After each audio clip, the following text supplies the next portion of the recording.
एक ऐसे काल्पनिक मगर बेहद मुमकिन वैश्विक संकट के अंदर चलते हैं, एक ऐसे घटनाक्रम को समझते हैं जो दुनिया को एक ऐसे मोड़ पर ले आता है जहां से शायद कोई वापसी मुमकिन नहीं है। तो चलिए सीधे चलते हैं उस दिन पर। तारीख है 28 फरवरी 2026 और फारस की खाड़ी समझिए कि एक युद्ध का मैदान बन चुकी है। ईरान ने एक जबरदस्त पलटवार किया है और पूरी दुनिया ने अपनी सांसें थाम ली हैं। ईरान के पहले ही जवाबी हमले में बहरीन के एयर डिफेंस सिस्टम्स ने 45 मिसाइलों और 9 ड्रोन्स को मार गिराने का दावा किया।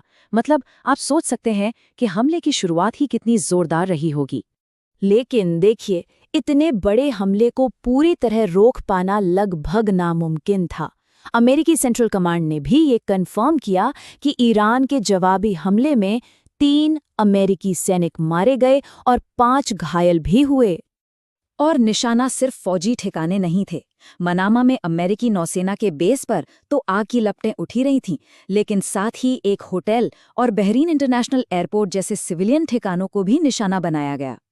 चारों तरफ बस अफरा तफरी का माहौल था। तो सवाल ये उठता है कि ईरान ने इतना बड़ा, इतना जबरदस्त जवाबी हमला आखिर किया क्यों? इसकी जड़ें कुछ महीने पहले हुई एक घटना में हैं। बात है कुछ महीने पहले की, 13 जून 2025 की। इस दिन इजराइल ने ऑपरेशन राइजिंग लायन लॉन्च किया था। ये एक बहुत बड़ा प्रीएम्प्टिव स्ट्राइक था, जिसका एक ही मकसद था ईरान के न्यूक्लियर प्रोग्राम, उसकी मिसाइल साइट्स और मिलिट्री लीडरशिप को तबाह कर देना। अब इस हमले की टाइमिंग देखिए, ये बहुत कुछ कहती है। 12 जून को इंटरनेशनल एटॉमिक एनर्जी एजेंसी यानी IAEA ईरान को नियमों का उल्लंघन करते हुए पाती है। ठीक अगले ही दिन 13 जून को इजराइल हमला कर देता है। और सबसे अहम बात, इसके महज 2 दिन बाद 15 जून को अमेरिका और ईरान के बीच एक जरूरी न्यूक्लियर बातचीत होनी थी। इजराइल का तर्क सीधा था, ये हमला देश के वजूद के लिए जरूरी था। प्रधानमंत्री नेतन्याहू के मुताबिक ये एक ऐसे खतरे के खिलाफ एक्शन था जिसे नजरअंदाज नहीं किया जा सकता था। उनका कहना था, अगर अभी एक्शन नहीं लिया गया तो शायद बहुत देर हो जाएगी। तो इजराइल के इस बड़े और जोखिम भरे कदम के पीछे की असल वजह क्या थी?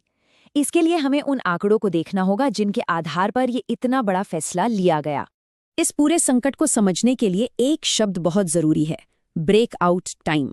इसका सीधा सा मतलब है वो समय जो ईरान को एक न्यूक्लियर बम बनाने के लिए जरूरी यूरेनियम तैयार करने में लगेगा।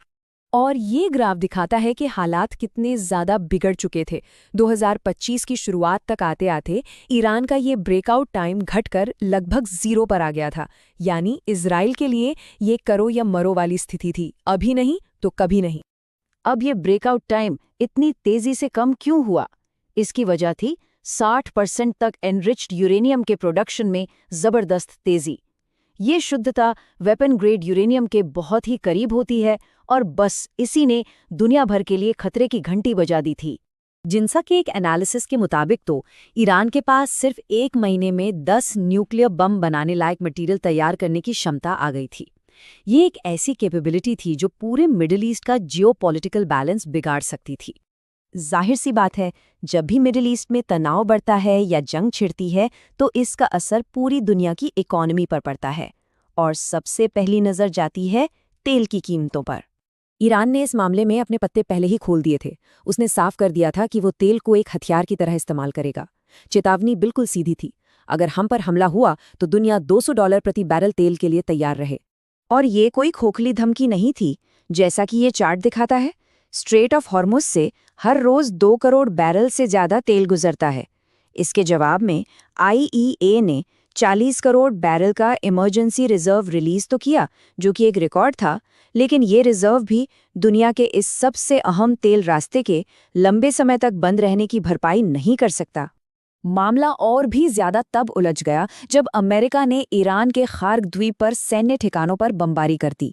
अब ये वही द्वीप है जहां से ईरान का करीब 90% तेल एक्सपोर्ट होता है। हालांकि सीधे तौर पर तेल के ठिकानों पर हमला नहीं हुआ, लेकिन इस एक्शन ने ग्लोबल सप्लाई चेन को एक बहुत बड़े खतरे में डाल दिया। इस जंग का असर सिर्फ मिडिल ईस्ट तक ही सीमित नहीं रहा।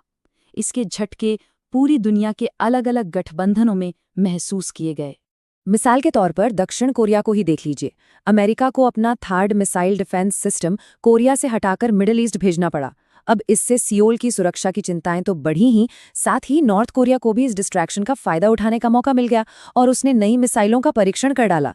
अमेरिकी सीनेटरों ने भी ये माना कि अमेरिका और दक्षिण कोरिया के गठबंधन पर जबरदस्त दबाव था। अमेरिकी नजरिए से देखें तो डिप्लोमेसी के शायद सारे रास्ते बंद हो चुके थे।